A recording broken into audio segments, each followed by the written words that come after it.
오늘은 회개 회복이 인생 회복이다. 이런 말씀을 하나님 말씀을 전하겠습니다. 한국의 이발사이신 김모 씨가 자신의 예금 통장에서 2천만 원을 몰래 인출해서 처남에게 빌려준 아내와 말다툼 끝에 아내를 살해했습니다.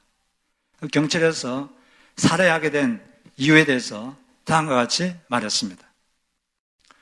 사과를 하기는커녕 오히려 대드는 바람에 화가 나서 일을 저질렀습니다. 남편 몰래 2천만 원을 인출해서 빌려준 건 잘못한 거죠.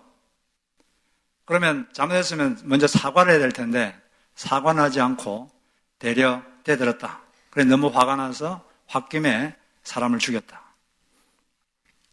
그런데 이런 일이 우리 살다 보면 많이 있습니다. 직접 사람을 죽이지는 않지만 감정이 격해져서 사람이 화가 날 때가 있죠. 사람이 이게 잘못했으면 왜 그런 일이 있었는지 이유를 말하기 전에 먼저 사과부터 해야 돼요. 사과하고 피치 못할 사정에서 다음에 이야기하고 이래야지 처음부터 이유를 말하면 변명처럼 들려서 마음이 더 화가 나요. 진정한 사과는 사람들의 관계를 이어주죠.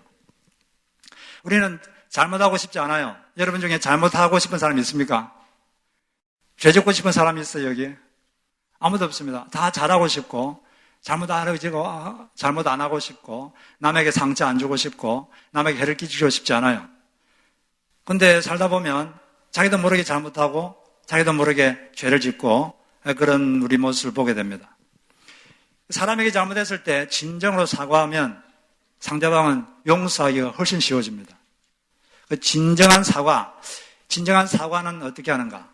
진정한 사과의 방법이 네 단계가 있는데, 먼저는 자신이 뭘 잘못했는지 분명히 알아야 돼요. 자기가 뭘 잘했는지 알아야지 사과를 하지 않겠어요? 알지도 못하고 그냥 미안해 이런 식으로 하면 면피용으로 느껴져서 오히려 더 화가 날 수가 있습니다. 뭘 잘했는지 알아야 돼요. 그 다음에 알았으면 두 번째는 입으로 고백을 해야 됩니다. 표현을 하는 거죠. 표현. 자기 마음이 미안한데 표현을 안 하면 상대방이 그걸 알까요, 모를까요? 여러분은 독심술이 있습니까? 그냥 말 안 해도 다 알아요? 사람은 몰라요. 표현을 안 하면 알 수가 없습니다. 표현을 해야 돼요. 특히 부부 사이에, 친구 사이에, 교회 동료들 사이에 잘못한 게 있으면 제가 잘못했습니다. 표현을 해야 됩니다. 영어로 보면 I was wrong. 이 말은 아주 짧은 말인데 아주 강력한 말입니다. I was wrong. 이 말만 잘해도 우리 사회에서 관계 속에서 많은 재앙들을 피할 수가 있습니다. 근데 I was wrong. 제가 잘못했습니다. 이 말을 못해서 많은 재앙을 겪고 관계들이 틀어지고 고통을 겪어요. 그 알량한 자존심 때문에 그 자존심 세우려고 말 안 했다가 더 자존심이 깎여지고 더 짓밟힙니다. 이 말을 하면 오히려 자존심이 높아져요. 저 사람은 자기 잘못을 인정할 수 있는 대인배구나. 그렇게 하는데 오히려 잘못 생각해서 이 말을 못해서 힘든 사람들이 참 많습니다. 한번 연습해 보겠습니다. 옆에 분에게 제가 잘못했습니다. 말해보세요. 한 번 더 제가 잘못했습니다. I was wrong. 네, 이걸 잘해야 돼요. 그러면 인간관계가 아주 부드러워집니다. 세 번째는 재발 방지를 약속해야 됩니다.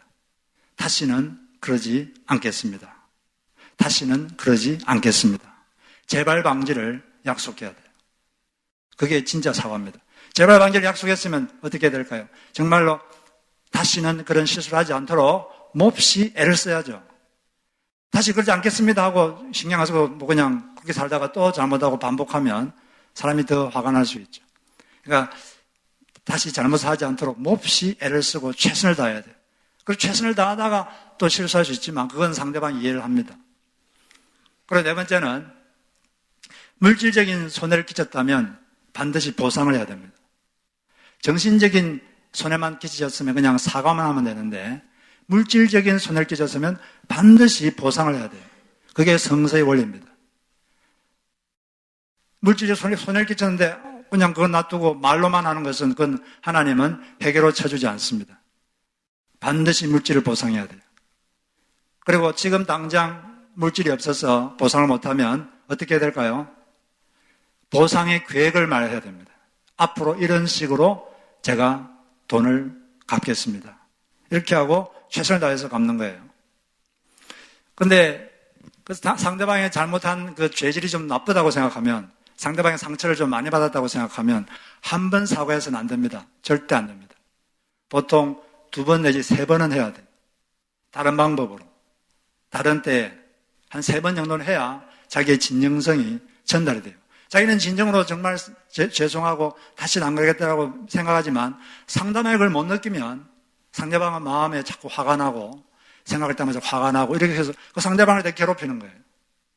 그러므로 많이 잘못됐다고 생각하면 한 3번 정도는 사과하시길 바랍니다. 우리가 잘못하고 싶지 않지만 잘못하면 사람에게는 사과를 하고 그다음에 하나님께는 회개를 하는 것입니다. 사람에게는 사과하고 하나님께는 회개하고, 조금 더 정확하게 말하면 사람에게는 사과와 보상을 하고 하나님께는 회개와 행동 변화, 이걸 하는 거죠. 행동 변화를 다른 말로 하면 회개의 열매를 맺는다. 자기 회개가 진짜라는 것을 행동으로 입증하는 거죠. 이게 필요합니다. 다행히도 하나님은 우리를 용서하기를 즐거워하시는 하나님이다. 이렇게 시편 86편 5절에 되어 있어요. 주는 선하사 사유하기를 즐거워하시며, 하나님은 우리가 진정으로 회개하면 용서하기를 즐거워하십니다. 그럼 하나님, 우리가 잘못했을 때 하나님 자녀에 대한 하나님의 감정은 어떤 감정일까요? 우리가 잘못했을 때 하나님께서 우리에 대한 감정이 그 미움일까요? 하나님 자녀에 대해서, 그리스도 안에 있는 자에 대한 하나님의 기본 감정은 사랑입니다. 이것은 부모가 자식에 대해서 갖는 감정과 똑같아요. 여러분, 자식들이 잘못할 때 부모님들이 야단도 치고 벌도 주고 그러죠. 그러면 그럼에도 불구하고 그 부모님이 자녀에 대한 기본 감정은 뭡니까? 사랑입니다. 자녀를 사랑하기 때문에 벌도 주고 야단도 치는 거예요. 하나님은 그러면 어떨까요? 하나님이 바로 그런 마음입니다. 우리가 계속 지속적으로 잘못하고 그러면 징계도 하십니다. 징계도 하시고 그러지 못하도록 벌도 주시고 야단도 치시는데, 그럼에도 불구하고 하나님의 기본 감정, 우리에 대한 기본 감정은 늘 사랑입니다. 우리를 사랑하시기 때문에 그런 징계도 하시고 그러는 거죠. 이 죄가 하나님과 우리 사이를 갈라놓고 있습니다. 하나님 은혜가 이 땅에 임하지 못하도록 방해하고 있어요. 이 먹구름이 끼면 태양빛이 우리에게 오지 않듯이 죄가 있으면 하나님의 은혜가 우리에게 오지를 못해요. 그래서 이사야 59장 1절 2절에 보니까 주님의 손이 짧아서 구원하지 못하시는 것도 아니고 주님의 귀가 어두워서 듣지 못하시는 것도 아니다. 오직 너희 죄악이 너희와 너희 하나님 사이를 갈라놓았고 너희의 죄 때문에 주님께서 너희에게서 얼굴을 돌리셔서 너희의 말을 듣지 않으실 뿐이다. 우리 죄가 있으면, 죄 문제를 해결하지 않고 있으면 하나님께서 우리 기도 응답도 안 됩니다. 기도 응답도 안 되고 하나님이 듣지를 않아요.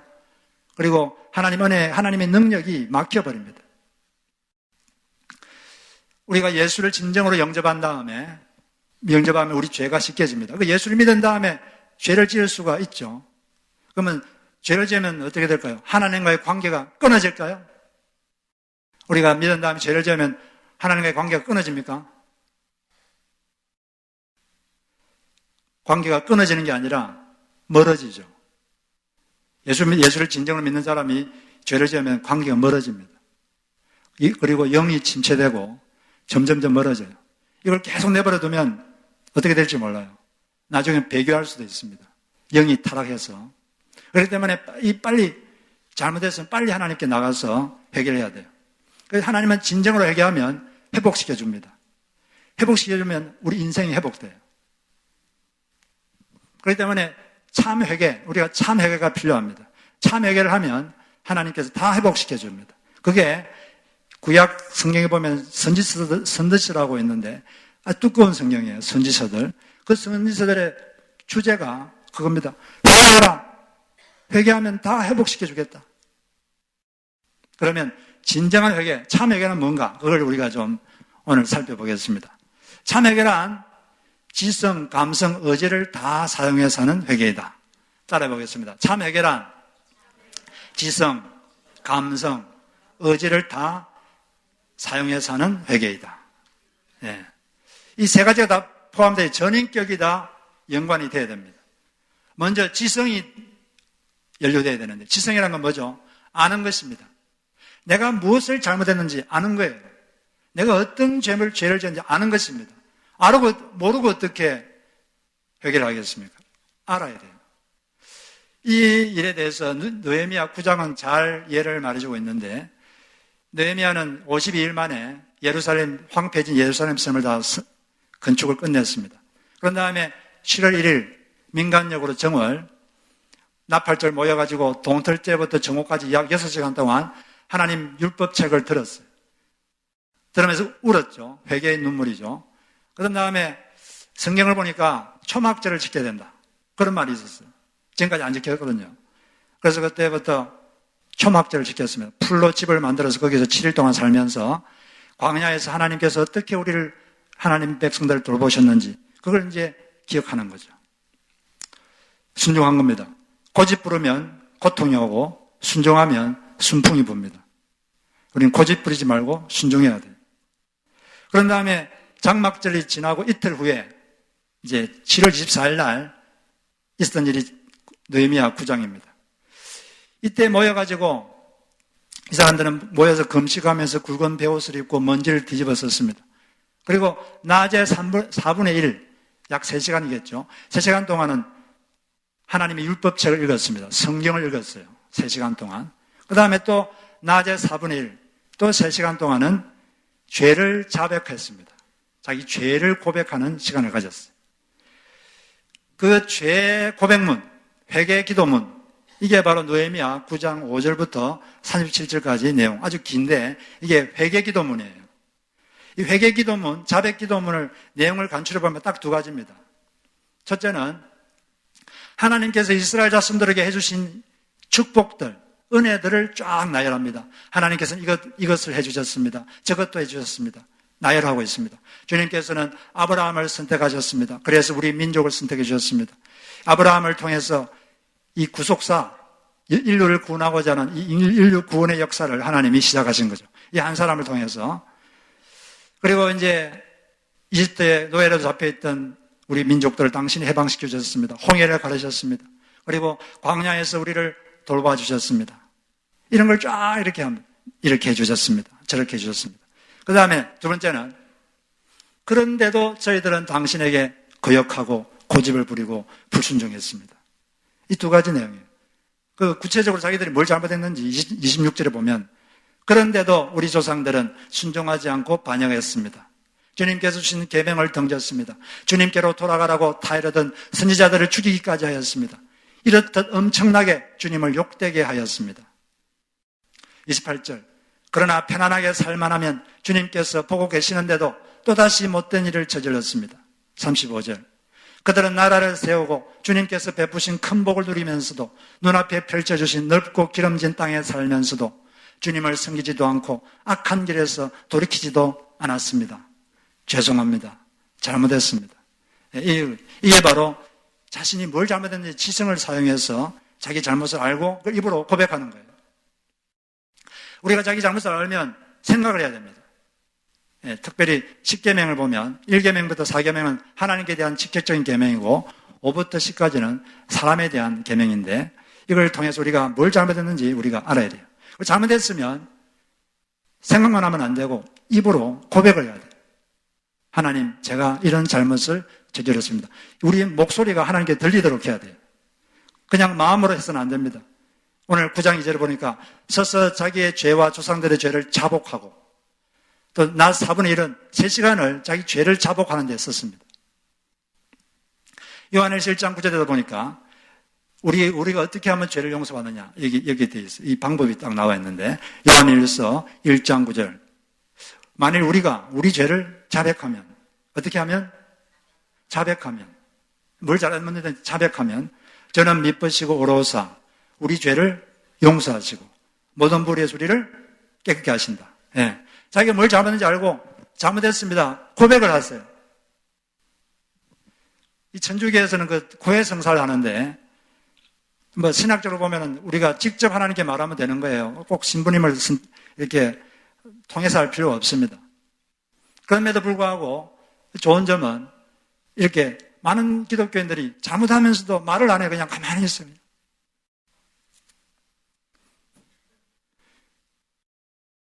그러면 영혼이 침대에서 깨어나질 않아요. 고백을 해야 돼요. 그런 면에서는 그 좋은 점이 있죠. 그 가톨릭에서는 뭘 잘못하면 그러면 거기에 대한 징계로 당신은 1일 금식을 하시오. 또는 뭐 기도를 이렇게 하시오. 이런 식으로 뭘 줍니다. 기독교도 그런 게 좀 있으면 좋겠어요. 그냥 내버려 두니까 그냥 잘못하면서도 뭐 어때 그러고 참 문제가 많습니다. 여러분 만약에 잘못했으면 스스로 벌을 주세요. 스스로 정해가지고 내가 이 죄를 다시 한 번 더 지으면 내가 하루 금식을 하겠다. 한 끼 금식하겠다. 아니면 헌금을 얼마 하겠다. 이런 식으로 스스로 벌을 주시기 바랍니다. 그래서 다시는 그 죄를 범치 않도록 스스로 죄 짓는 걸 쉽게 생각하면서는 안 되는 것입니다. 그 기독교의 문제예요. 현대 기독교에. 그리고 어떨 때는 이렇게 자기 죄를 사람에게 직접 고백할 필요도 있다고 말해주고 있어요. 야고보서 5장 16절. 그러므로 너희 죄를 서로 고백하며 병이 낫기를 위하여 서로 기도하라. 어떤 병은 죄 때문에 생긴 병이 있습니다. 그런 것은 자기 죄를 고백하라. 다른 사람에게 자기 죄를 고백하면 훨씬 그 죄에서 빠져나가기가 쉽습니다. 혼자 은밀하게 짓는 죄는 이게 드러나지 않으면 해결이 안 돼요. 누군가에게 말을 해야 돼요. 그리고 나를 좀 도와주십시오. 그럴 때 해결될 수가 있습니다. 그래서 우리는 먼저 지성적인 면에서 해결해야 됩니다. 두 번째는 감성을 사용해야 돼요. 감성적인 면에서 회개가 필요합니다. 이것은 자기가 잘못하고 나면 그 잘못의 죄에 대해서 죄를 슬퍼하고 아파하고 미워하는 겁니다. 그게 강도가 심하면 눈물이 날 수 있겠죠. 근데 꼭 눈물이 날 필요는 없고 하여튼 마음속에 그 자기 잘못에 대해서 슬퍼하고 아파하고 죄송해하고 미안해하고 또 그 죄를 미워하는 그런 마음이 필요한 것입니다. 그래서 이스라엘 백성들은 자기 죄를 알고 8장에서는 울었어요. 울었고 그 다음 9장에서는 금식하면서 굵은 베옷을 입고 먼지를 뒤집어 썼습니다. 그 말은 자신의 그 슬픈 마음을 이렇게 표현하는 거예요. 어떤 사람은 사이코패스 같이 회개하는 사람도 있어요. 사이코패스가 뭡니까? 사이코패스는 남에게 해를 끼치면서도 상대방의 아픔을 전혀 느끼지 못하고 양심의 가책이나 공감을 못하는 사람이 사이코패스인데 이런 사람들이 연쇄살인마가 되기가 쉽죠. 우리 회개가 이제 사이코패스 같은 회개가 되어서는 안 되겠습니다. 잘못했으면 그게 슬퍼하고 아파하고 고통스러워하고 하나님 죄송합니다. 다시는 그러지 않겠습니다. 이런 아픔이 있어야 되는데 그냥 잘못하고 계속 그냥 가는 거예요. 악한 것입니다.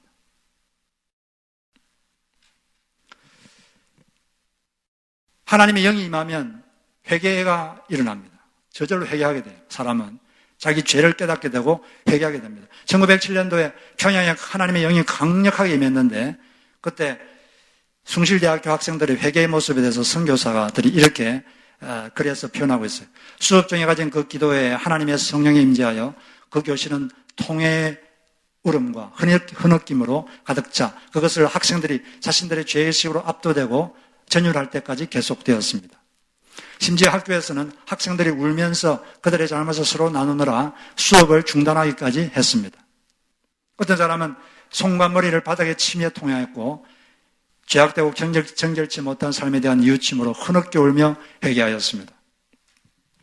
이처럼 우리는 우리 감성적으로 자기 잘못을 회개해야 돼요.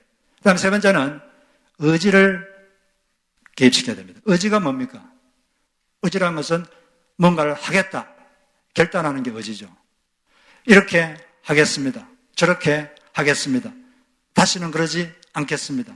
다시는 이러지 않겠습니다. 이렇게 하는 거예요. 바로 그게 느헤미야 10장 내용입니다. 느헤미야 10장에 보면 앞부분에 명단이 나오는데 이 명단은 이제 이렇게 하겠다고 하고 문서로 만들어서 사인한 거예요. 언약한 거죠.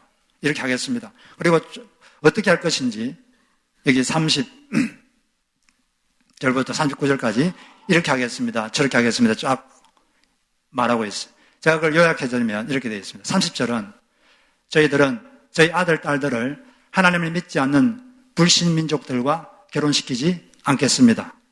불신자와의 결혼을 금하겠습니다. 31절, 안식을 거룩하게 지키겠습니다.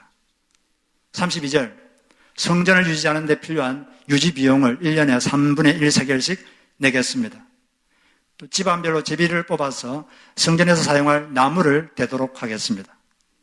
처음 익은 곡식과 열매를 하나님의 성전 창고에 바치겠습니다. 수확의 10분의 1을 하나님께 바치겠습니다. 그리하여 성전에서 일하는 레위인들과 제사장들의 생활비를 대도록 하겠습니다. 그렇게 함으로써 마지막 39절, 그렇게 함으로써 하나님의 성전을 아무렇게나 내버려 두지 않도록 하겠습니다. 이렇게 어떻게 하겠는지 의지적 결단을 말하는 거예요. 그 당시는 성전 중심의 신앙생활이기 때문에 모든 신앙이 성전 중심으로 돌아갔어요. 성전이 제대로 안 돌아가면 신앙생활 제대로 못하는 거죠.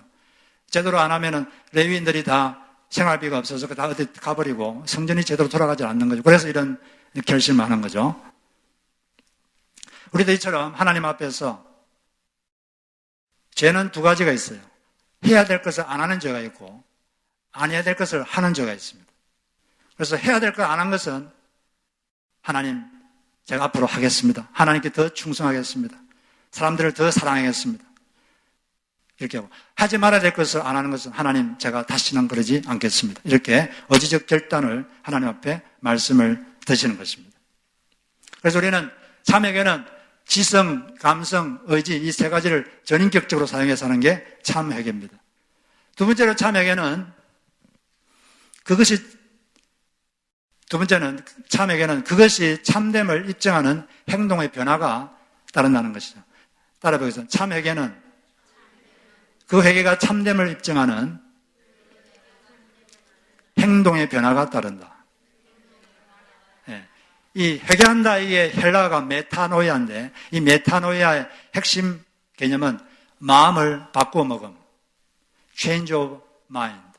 마음을 바꾸어 먹는 거예요. 어떻게 바꾸어 먹느냐?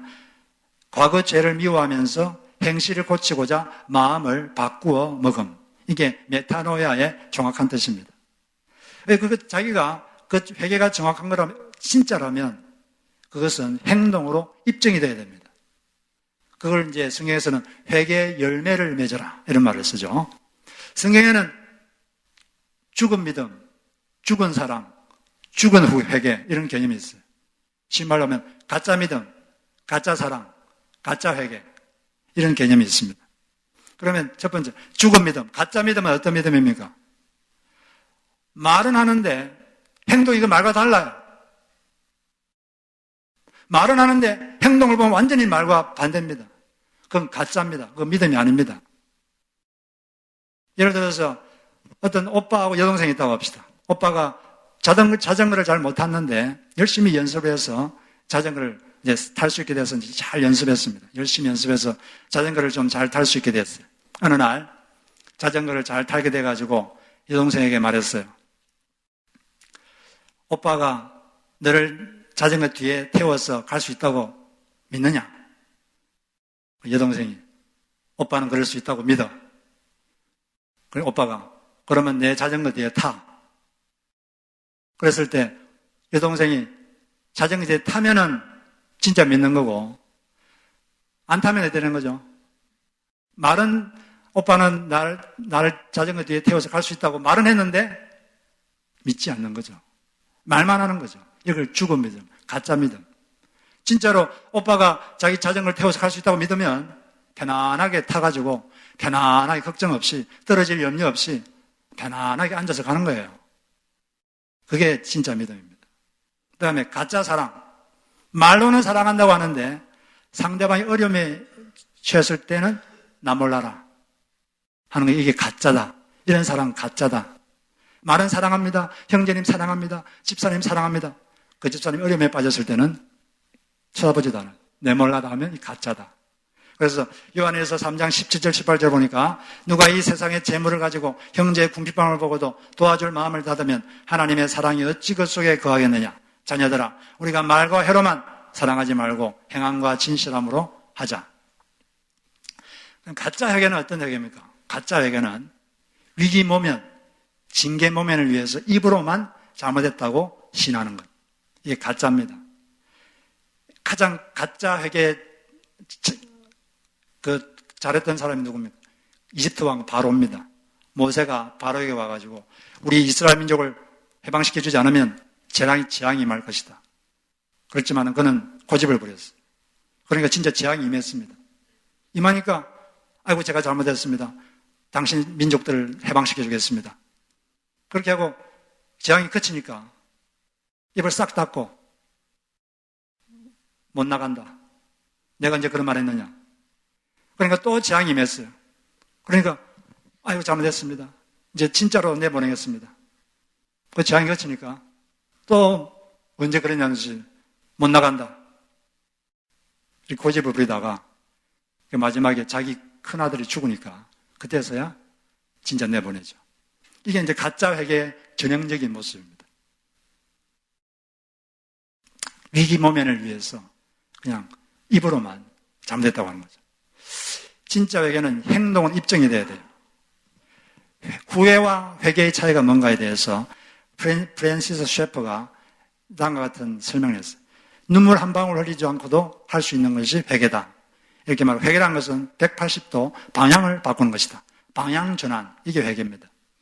예를 들어서 한 사람이 길을 가다는데 내가 잘못된 길을 가는구나 이걸 알게 됐어요. 그래서 내가 길을 잘못했구나 울고 한탄했습니다. 내가 참 어리석었지. 내가 잘못했구나. 그리고 눈물 닦고 일어나가지고 똑같은 길을 다시 갑니다. 그러면 이건 이러면 안 되죠. 이건 회개가 아니다. 이걸 후회라 그러고 회개는 유턴. 행동을 바꾸는 거예요. 방향을 바꾸는 겁니다. 회개란 방향 전환, 행동 변화. 이게 회개지. 잘못했습니다. 이게 회개가 아닙니다.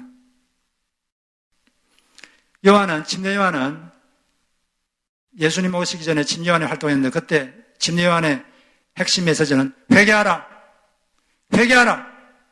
이게 그의 핵심 메시지였어요. 많은 사람들이 회개하면 요단강에서 침례를 줬습니다. 그런데 그 중에는 가짜로 회개하러 오는 사람들이 있었어요. 재앙을 모면해 보려고 그냥 마음은 변하지 않았는데 이 잘못을 다시 안 할 마음은 없는데 그냥 침례받으러 온 사람이 있었어요. 그 바리새인들과 사두개인들이 그랬습니다. 그 사람들에서 어떻게 말했습니까? 마태복음 3장에 보니까 독사의 자식들아 누가 너에게 임박한 진노를 피하라더냐. 그러므로 회개에 합당한 열매를 맺어라. 속으로 나는 하나님 자식이야 라면서 안심하지 말고 회개에 합당한 열매를 맺어라. 그렇지 않으면 도끼가 나무 뿌리에 놓여 있으니 찍혀 불에 던져지리라. 참 회개를 하지 않으면 지속적으로 고의적으로 그렇게 죄를 짓고 있으면 하나님의 징계가 있습니다. 하나님은 끝까지 참지는 않습니다. 인내하시지만 끝까지 인내하지는 않아요. 어느 순간이 되면 징계의 손이 들리죠. 하나님의 징계의 손이 들리면 무섭습니다. 하나님은 장난치는 분이 아니에요. 아주 무서운 분이에요. 그러기 전에 빨리 돌이켜야 돼요. 방향 전환. 잘못했습니다. 입으로 고백하고 행동을 바꿔야 돼요. 사도행전 26장 20절에 보니까 바울은 자기가 전 세계를 다니면서 했던 메시지의 핵심 메시지가 뭐냐 이걸 한 문장으로 요약했는데 이렇게 했습니다. 회개하고 하나님께로 돌아와 회개에 합당한 일을 하라. 이걸 영어로 보니까 I preached that they should repent and turn to God and prove their repentance by their deeds. 그 회개가 참되다는 것을 행동으로 증명하라. 이게 참된 회개인 것입니다.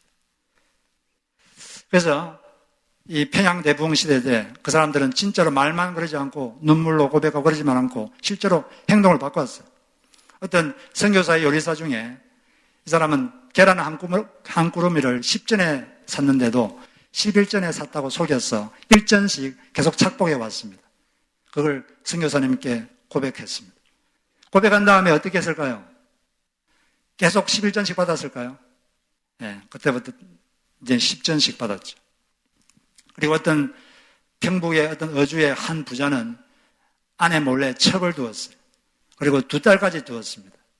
은혜를 받고 어떻게 했을까요? 회개하고 어떻게 했을까요?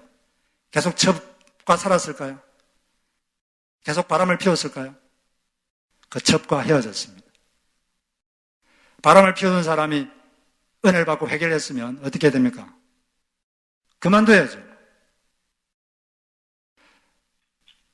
배우자가 있는 사람을 유혹하는 사람이 있다면, 은혜를 받으면 그런 행동을 그만둬야죠. 아니면 그건 회개가 아니라 하나님 앞에 진노를 쌓는 것입니다. 그러므로 우리는 행동을 바꿔야 되는 것입니다. 그런데 이제 여기서 우리 한 가지 질문이 생기죠. 자기는 분명히 진정한 회개를 했는데 정말로 자기 잘못을 슬퍼하고 하나님께 다시는 그러지 않겠습니다. 죄를 미워하고 그렇게 했는데 그렇게 이제 하지 않으려고 애를 쓰고 몹시 애를 쓰고 그랬는데 어느 날 보니까 또다시 그 일을 하는 것을 자기가 발견했어요. 이런 적이 여러분은 없죠? 여러분은 없죠? 네. 그러면은 그 회개가 가짜입니까?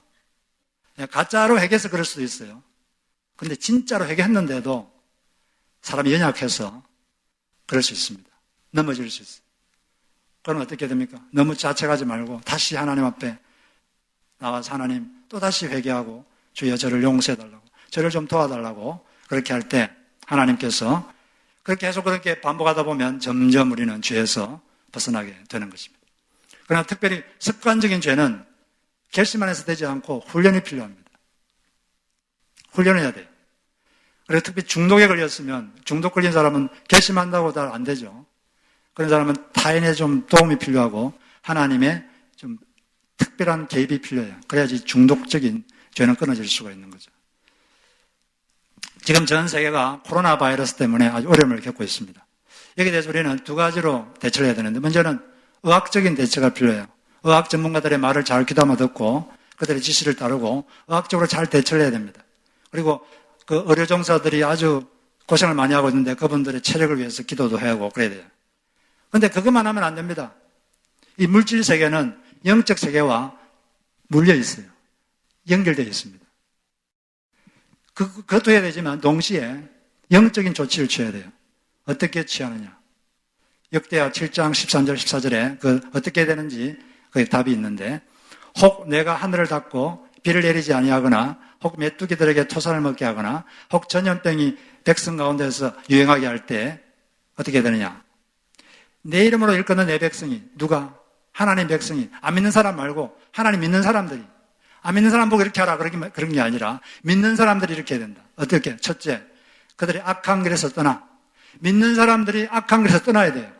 안 믿는 사람들 보고 왜 그렇게 하느냐 이렇게 할 게 아니라 믿는 사람들이 자기 악한 길에서 떠나야 된다. 두 번째, 스스로 낮추고 겸손해져야 된다. 믿는 사람들이 겸손해져야 된다. 세 번째, 기도하여 내 얼굴을 찾으면 기도해서 하나님의 능력을 구할 때 내가 하늘에서 듣고 그들의 죄를 사하고 그들의 땅을 고칠지라. 이렇게 하시기를 바랍니다. 우리는 죄를 짓지 않기 위해서 하나님 말씀을 지키기 위해서 피 흘리기까지 투쟁해야 돼요. 죄 짓는 걸 쉽게 생각하면 안 됩니다. 히브리서 12장 4절에는 피 흘리기까지 죄와 피 흘리기까지 투쟁하라 이렇게 되어 있어요. 손양원 목사님이라고 계십니다. 옛날 일제시대 때 이분은 신사참배를 거부했어요. 신사참배란 건 신사, 일본인들이 섬기는 신을 모시는 국기에 절하는 거죠. 그런데 이걸 거부하면 많은 고초를 당했습니다. 이분은 그걸 거부하다가 감옥에 갇혔어요. 5년 동안 감옥에 갇혀 있었습니다. 근데 감옥에 가가지고 뭐 정중하게 대해줍니까? 안 그래죠. 고문하죠. 몽둥이로 두드려 패고, 그리고 뭐 코에다가 고춧가루 물을 막 계속 붓고, 그리고 조그마한 상자에 집어넣고 못을 박습니다. 이렇게. 엄청난 고통이에요. 밥도 잘 안 주고, 추운데 옷도 안 줘요. 그리고 5년 동안 고초를 당했어요. 그 가족들은 그것 때문에 고생을 많이 했습니다. 뿔뿔이 흩어져가지고. 그럼 왜 그럼 이 사람이 이렇게 했느냐? 그분이 일본 검사 앞에서 다음과 같이 말했습니다. 그 이유가 뭐냐? 신사참배 동방요배는 하나님이 금하신 계명이니 할 수 없습니다. 제1계명과 제2계명을 어기는 것이기 때문에 저는 할 수 없습니다. 한 나라의 임금의 명령도 거역할 수 없을진데 우주를 다스리는 하나님의 명령을 어찌 거역하겠습니까? 1계명이 뭡니까? 하나님 외에 다른 신을 섬기지 말라. 2계명, 우상에 절하지 말라. 그 계명을 어길 수 없기 때문에 자기는 그런 고생을 했다는 거죠. 근데 그렇게 5년 고생하다가 해방이 돼가지고 풀려났어요. 근데 2년 후에 여수 순천 반란 사건이 일어났습니다. 그때 공산주의자들이 반란을 일으켰죠. 그래가지고 많은 우익인사들과 기독교인들을 많이 학살했어요. 특별히 그 손양훈 목사님의 첫째 아들, 둘째 아들이 아주 신앙심이 좋아가지고 늘 예수님 전도하고 다녔어요. 전도하고 그랬는데 그 공산주의에 물든 같은 학교 학생들이 둘을 부르다가 총으로 쏴 죽였습니다. 그 이야기를 듣고 이 손양훈 목사님이 충격을 받아가지고 정신을 못 차리고 비통해했습니다. 그렇지만은 기도하면서 마음을 바꿔먹었어요. 두 아들 총으로 쏴 죽인 그 강철민 학생을 용서하기로 작정했습니다. 그리고 그 장례식 때 하나님께 두 아들을 순교의 제물로 바칠 수 있게 된 것에 대해서 감사하는 9가지 감사 기도 제목을 말씀드렸어요. 근데 그건 좋은데 세 번째로 그 두 아들 죽인 학생을 자기 아들로 입양하기로 결정했어요. 근데 그렇게 하니까 그 딸 중에 손동이라는 딸이 있었는데 지금도 살아계신, 지금은 모르겠는데 손동인 권사님인데 지금은 그분이 너무 화가 났어요. 그렇게 다정했던 오빠, 너무나 사랑했던 오빠, 이 오빠를 죽인 사람을 때려 죽여도 시원치 않겠는데 용서할 뿐 아니라 자기 아들로 맡겠다니 절대로 그럴 수 없다고 아버지와 거칠게 말싸움을 했습니다. 그 학생은 죽여버려야 됩니다. 그래야지 제 마음에 한이 조금이라도 풀릴 것 같습니다. 아빠 그러지 마세요. 죽여야 됩니다. 아빠한테 거칠게 대들었어요. 근데 그때 우리 손양훈 목사님이 다음과 같이 말했어요. 내가 무엇 때문에 5년 동안 너희들을 고생시키면서 감옥 생활을 견뎌냈겠느냐? 하나님의 계명을 지키기 위함이 아니었느냐? 제1, 제2 계명이 하나님의 명령이라면 원수를 사랑하라는 말씀도 똑같은 하나님의 명령인데 그 명령은 순종하면서 이 명령은 순종하지 않는다면 그보다 더 큰 모순이 어디 있겠느냐? 원수를 사랑하는 명령에 순종치 않으면 과거 5년간의 감옥살이 모두 헛수고요. 너희들을 고생시킨 것도 헛고생만 시킨 꼴이 되고 만다. 이분이 그렇게 한 이유가 뭡니까? 하나님의 말씀을 어길 수 없다는 거예요. 그것 때문에 고생을 했고 자기 원수도 아들로 입양했습니다. 우리는 하나님 말씀 어기는 걸 너무 쉽게 생각하지 않습니까?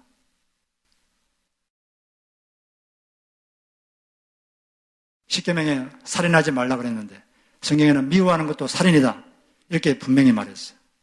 그런데 사람을 미워하면서 아무렇지도 않듯이 쉽게 미워하고 험담하고 욕하고 그러면서도 아무렇지도 않고 다 그런데 혹시 그러지 않습니까?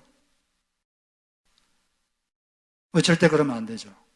우리는 하나님 말씀 어기는 것을 무섭게 생각해야 돼요. 엄중하게 생각해야 됩니다. 이 죄와 피 흘리기까지 투쟁하라. 이것이 하나님의 권면입니다. 죄와 투쟁하다가 범죄하면 하나님께 다시 회개하십시오. 진정으로 자기의 지성과 감성과 의지적 결단을 통해서 다시는 그러지 않겠습니다. 그리고 행동을 바꾸세요. 계속 고집 부리면 안 됩니다. 변화시켜야 됩니다. 방향을 전환시켜야 돼요. 그게 바로 회개입니다. 그게 참 회개입니다. 우리가 주님과 친해지려면 주님과 비슷해져야 돼요. 주님과 친해지려면 그분과 성질이 비슷해져야 된다. 그분은 거룩한 분입니다. 그분과 친해지려면 우리가 더 거룩해져야 돼요. 그럴 때 우리는 그분과 더 친해지고 그분께서 우리를 더 사용할 수 있게 되는 것입니다. 그렇게 사시면서 회개하셔서 인생을 회복하신 여러분 되시기를 주 이름으로 축복합니다.